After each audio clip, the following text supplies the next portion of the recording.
बात करेंगे अमेरिका की जानिब से ताइवान को तकरीबन 11 अरब डॉलर मालियत के फ़ायदे पहुंचाने के लिए ये हथियार फरोख्त करने का ऐलान कर दिया है और दूसरी जानिब खत्े में नई कशीदगी को भी जन्म दे दिया गया है। और इस हवाले से बढ़ती हुई बयानबाजी और फौजी तैयारियों के तनाजुर में ये सवाल शिद्दत इख्तियार कर गया है कि क्या वाशिंगटन और बीजिंग किसी बड़े तसादुम या हत्या के जंग की तरफ बढ़े हैं।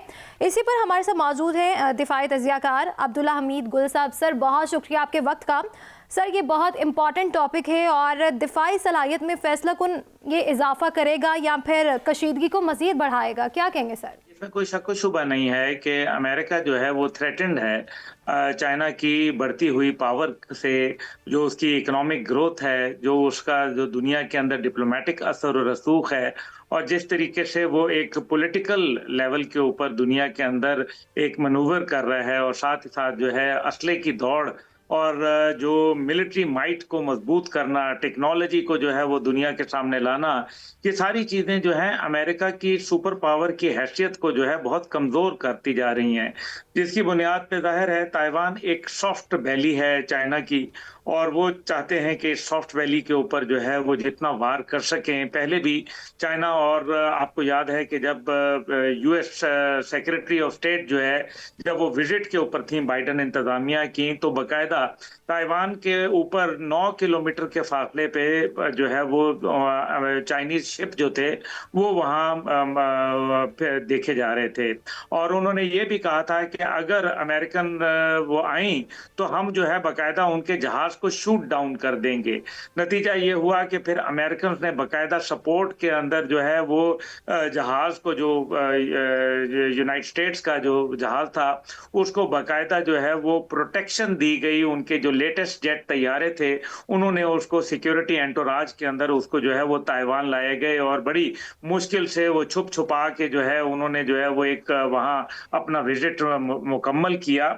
ये तमाम चीज़ें दो बातों को इंडिकेट करती हैं। पहला ये है कि चाइनीज़ जो इंटेंशंस थी उनको देखते हुए अमेरिका जो है वो निस्बतन जो है वो ज़्यादा, मैं खौफजदा का लफ्ज़ जानबूझ के नहीं इस्तेमाल कर रहा, लेकिन शायद ओवर प्रोटेक्ट जो है वो अपने आप को करने लग गए। दूसरी जानिब जो है वो ताइवान एक छोटा मुल्क है और चाइना का क्लेम बहुत बड़ा, और चाइना ने हांगकांग के ऊपर जो अपना क्लेम था उसको 100 साल के बाद उन्होंने वो हासिल किया है। China is a growing power along with Russia.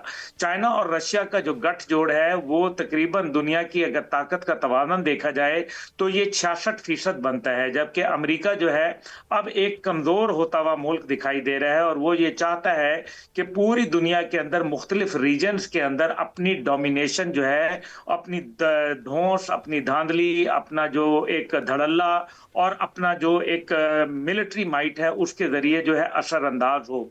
यही वजह है कि वो कभी ग्रीनलैंड में तो कभी ईरान के ऊपर, कभी जो है वो चाइना के साथ, इससे पहले साउथ चाइना सी के अंदर उनकी एक बहुत बड़ी ट्रबल जो है वो चल रही है ऑलरेडी, जिसके ऊपर जो है मुख्तलिफ जो उनकी नेवल एक्सरसाइजेज हैं वो भी वहाँ ऑन एंड ऑफ जो है वो चलती रहती हैं।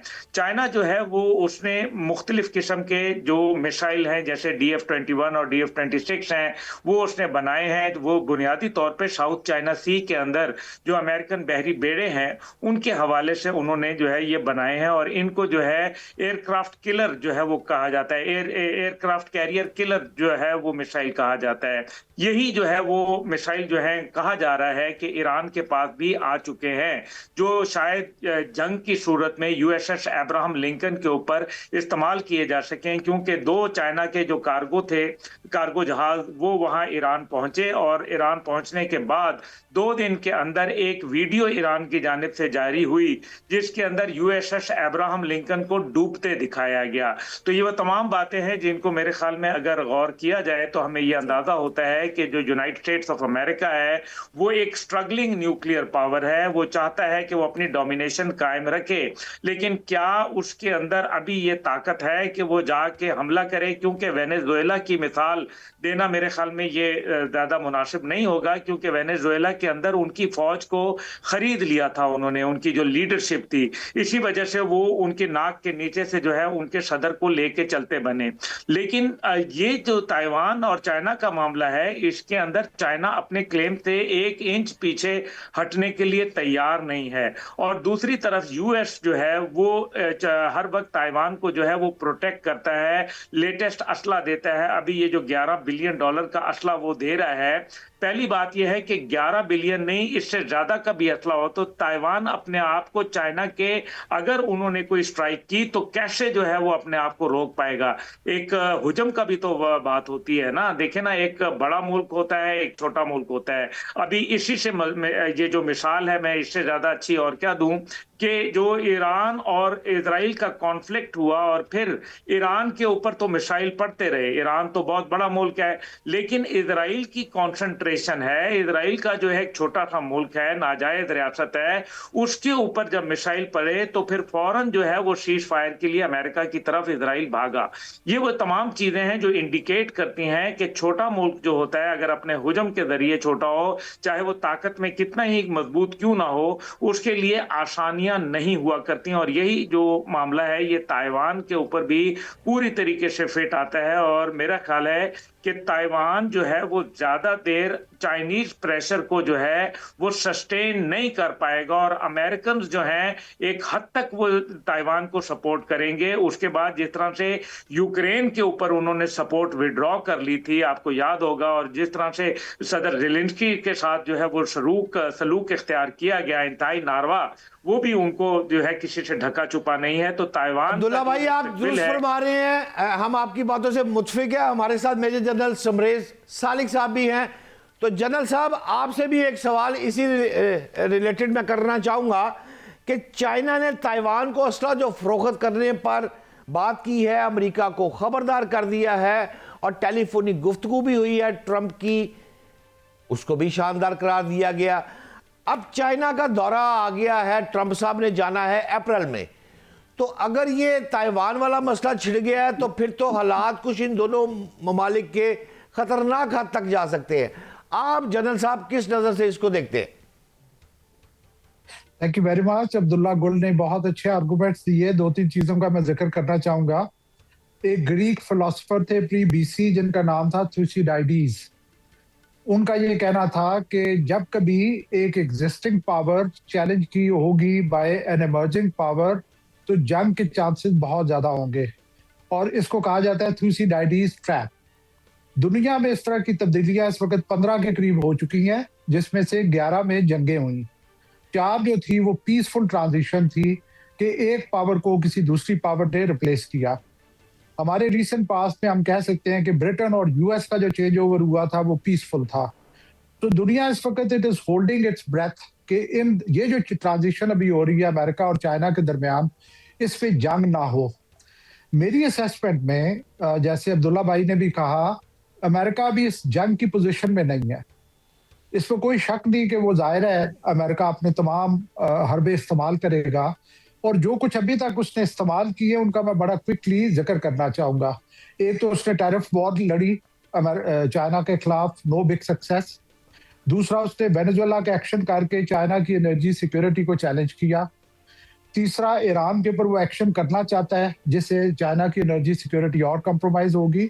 चौथा, रिसेंटली हमें पता है कि जापान और चाइना के दरमियान कशीदगी आई, कोई बड़ी इसमें कामयाबी नहीं हुई। चौथा, वो ताइवान को प्रेप कर रहा है, इंस्टिगेट कर रहा है, वेपनाइज कर रहा है कि वो चाइना के खिलाफ कोई किसी भी मार्के में शामिल हो सके। पाकिस्तान इंडिया की जंग, ईरान इजराइल की जंग। इसके अलावा मैं ये भी कहना चाहूंगा कि पिछले हफ्ते, चंद हफ्ते पहले, चाइना के बारे में एक अफवाह फैलाई गई कि वहां पे एक रिवोल्ट हो रही है, बाया मिलिट्री रिवोल्ट, और एक कू आ रही है। ये सारे वो हरबे हैं जो अमेरिका इस्तेमाल कर रहा है कि चाइना को किसी तरीके से वो किसी इशू में ट्रैप करे। मेरी असेसमेंट में अमेरिका डायरेक्टली कन्फ्रंटेशन में तो सोच भी नहीं सकता अमेरिका चाइना की तरफ जाए, लेकिन अमेरिका कोशिश करेगा थ्रू इट प्रॉक्सीज चाइना को किसी जंग में, किसी लड़ाई में इन्वॉल्व करे। वो एक वाहिद रास्ता है जिससे वो इस प्रोसेस को डिले कर सकता है कि चाइना अमेरिका से अपनी ग्लोबल हेजमनी में टेक ओवर कर ले। Now coming to your question, मेरी असेसमेंट में ये सारे इश्यूज चलते रहेंगे, उसके बावजूद प्रेसिडेंट ट्रंप की विजिट होगी। President Trump will go to China.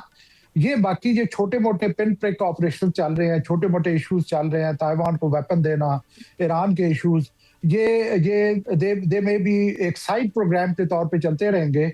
लेकिन ये कि मेरी असेसमेंट में चाइना की विजिट होगी बाय प्रेसिडेंट ट्रंप। चाइना की विजिट होगी सदर ट्रंप की। दोनों मेहमान हमारे साथ मौजूद थे और अपने मौक़िफ़ का इज़हार कर रहे थे। बहुत शुक्रिया।